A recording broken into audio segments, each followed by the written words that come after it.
이원섭TV 시청자 여러분 반갑습니다. 점차적인 인구 소멸과 함께 낙후된 지역을 살리기 위한 지방행정이나 지역 발전을 위한 국가정책의 비판과 그리고 대안을 제시하는 방송은 오직 이원섭TV 외에는 없다는 말씀을 자신있게 드립니다. 오늘은 100년 낙후의 침체를 거듭하는 서부경남의 획기적인 발전을 위해 홍준표 경남지사가 본인의 공약 사업인 서부 대개발을 추진을 했습니다. 홍 지사의 서부 대개발의 첫 작품이 경상남도 서부도청을 설립하는 것이었습니다.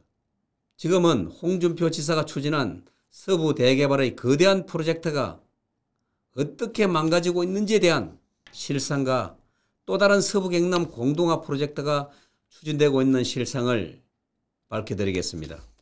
그리고 김경수 도지사가 서부경남뿐만 아니라 경상남도를 어떻게 행편없는 정책들로 부산과 울산의 들러리로 만들어버렸는지에 대해서도 논의를 해보겠습니다. 시청자 여러분, 경남 서부도청이 어떻게 만들어졌습니까? 홍준표 지사는 지난 2013년 노조 천국으로 만년적자인 진주 어뢰원을 강성 노조들과 치열한 법적인 싸움도 불사하고 진주 어뢰원을 폐쇄시키고 서부도청 건립을 시작으로 서부 대개발을 추진했습니다. 그 당시 강성 노조들의 반대가 얼마나 심했는지는 기억하시는 분들이 많으실 것입니다. 그러나 홍준표 도지사는 절대로 물러서지 않았습니다. 우리나라 자치단체장 중에서 역사상 처음으로 강성 노조를 이기고 정책을 집행한 유일한 행정가로 저는 평가를 하고 있습니다. 오직 홍준표 도지사의 강력한 결단과 그 험난한 투쟁의 결과물로 경남 서부도청이 출범을 하게 되었습니다. 이원섭TV 시청자 여러분, 아직도 이원섭TV 구독을 하지 않으신 분들은 유튜브로 이원섭TV에서 붉은색 구독을 부탁을 드리겠습니다. 홍준표 도지사 시절 그 당시 저는 홍준표 도지사가 추진하는 서부 대개발을 정책적으로 지원을 하기 위해서 경상남도가 추진한 서부권 정책개발연구원의 초대 이사장으로 선임이 되었습니다. 저는 곧바로 교수자문위원회를 출범을 시켜서 자문교수들을 120여 분을 이촉을 해서 적극적으로 홍준표 지사의 서부 대개발을 지원을 했습니다. 서부도청이 출범할 당시는 서부도청에서 서부부지사가 독자적으로 서부경남의 행정집행권을 가지고 있었습니다. 지금은 어떻게 되었습니까? 김경수 지사가 들어서고 나자마자 서부부지사 제도는 없어지고 지금은 완전히 경남도청의 업무를 집행하는 산하기관으로 전락하고 말았습니다. 서부경남의 큰 희망의 그림은 또다시 좌절되고 말았습니다. 도지사가 김경수로 바뀌자마자 심지어는 경남도청 본관 출입구 바닥의 붉은색 카펫도 민주당 색깔로 바꾸고 말았습니다. 지금의 서부경남이 어떻게 소외되고 또 공동화되어 가고 있는가에 대한 문제들이 얼마나 심각한지에 대해서 관심과 대책을 호소하지 않는 서부경남 도민들이 저는 이상할 정도입니다. 그 중에서도 최근에 제일 말도 안 되는 서부경남 소외 정책이 바로 부산, 울산, 경남을 엮어서 부울경을 천만 도시로 만들겠다는 메가시티 정책입니다. 정부가 부산, 울산, 경남을 아우르는 국내 첫 메가시티 실현을 위해서 합동추진단을 본격 가동시키고 내년에는 특별지자체 출범에 박차를 가한다고 합니다. 지난 7월 29일에는 울산 전시 컨벤션 센터에서 부울경 특별지자체 합동추진단 개소식도 열었습니다.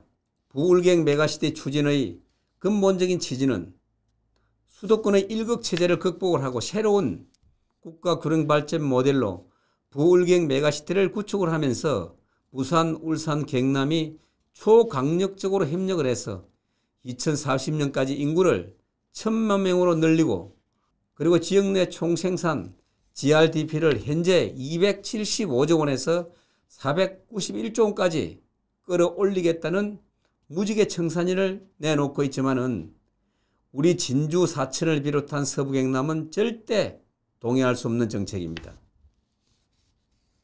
이 사업은 서부 경남을 또다시 죽이는 정책입니다. 지도자들 중에서 누구 한 사람 이 문제에 대해서 문제 제기를 하지 않는다는 그 사실이 충격적일 뿐입니다. 이 사업을 통해서 부산, 울산, 경남을 1시간 생활권으로 만드는 강력 대중교통망을 구축하겠다고 하는데 말도 안 되는 정책안을 이야기하고 있는 것입니다. 그리고 항만과 공항과 철도를 연결을 해서 동부가 물류 플랫폼을 확충을 해서 공동협력 사업으로 하나의 생활권으로 엮는 초강력 경제권을 조성한다는 말로만 가능한 정책에 경상남도가 동의를 하고 있습니다. 이 사업은 부산만이 최대의 수혜자가 되는 것이고 또 진해만을 중심으로 한 동부 해안권만 발전이 가속화될 것이 뻔한 정책들입니다. 경남은 양산이나 김해 정도는 어느 정도 혜택이 있을지는 몰라도 서부 경남은 말 그대로 또다시 시체말로 개털이 되는 것이 뻔히 보이는데도 누구도 말하지 않는 것이 안타까울 뿐입니다. 지난 60, 70년대 정부 정책에서 경남이라는 명목으로 동부 경남 울산은 조선 화학 자동차 산업으로 육성을 시켰고 중부 경남인 창원은 기계 산업으로 육성을 시켰지만은 서부 경남은 경남이라는 헐 좋은 이름만 있었지 아무런 혜택도 없었습니다. 지금 추진하는 부울경 메가시티 사업이 똑같은 형태의 서부 경남을 철저히 소외시키는 프로젝트라고 저는 말씀을 드릴 수가 있습니다. 지금도 서부 경남은 경상남도 면적의 절반이 넘는 61.2%를 차지하고 있는데도 불구하고 지역 내 총생산인 GRDP는 경남 전체의 20% 정도에 그치고 있는 실정입니다. 정부의 행안부 장관은 부울경 메가시티는 지역 경쟁력을 획기적으로 높일 뿐만 아니라 수도권과 비수도권이 상생을 하는 국가 균형 발전의 새 모델이라고 하지만은 전혀 그렇지가 않습니다.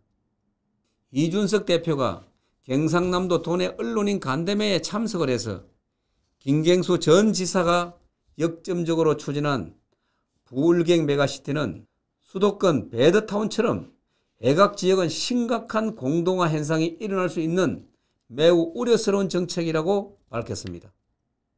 이준석 대표가 정확하게 짚은 내용입니다. 이 정책으로 인해서 공동화 현상이 일어나는 지역이 바로 서부 경남이라는 점을 분명히 지적을 하고자 합니다. 가덕도 신공항을 부산에 빼앗기면서도 김경수 지사는 경제공항이라고 축켜 세워주고 100%가 경남 해역인 진해항에 경남항만공사가 들어서야만 마땅한데도 불구하고 부산신항의 운영을 맡기면서 동부가 물류 플랫폼이라는 명목으로 면피를 하고 있는 참담한 경상남도 도정입니다. 부울경이 초강력으로 연결되어 1시간 생활권을 목표로 강력 대중교통망을 구축한다고 하는데 서부 경남에서 울산까지 1시간 만에 갈 수 있는 교통망은 불가능한 정책입니다. 또 2040년까지 인구를 1000만 명으로 늘리고 지역 내 총생산 GRDP를 현재의 2배로 늘리겠다는 것도 뜬구름 잡는 정책에 불과한 사업이고 미래지향적인 사업이 아님을 분명히 지적을 하고자 합니다. 이원섭TV 시청자 여러분, 시청해 주셔서 대단히 감사합니다.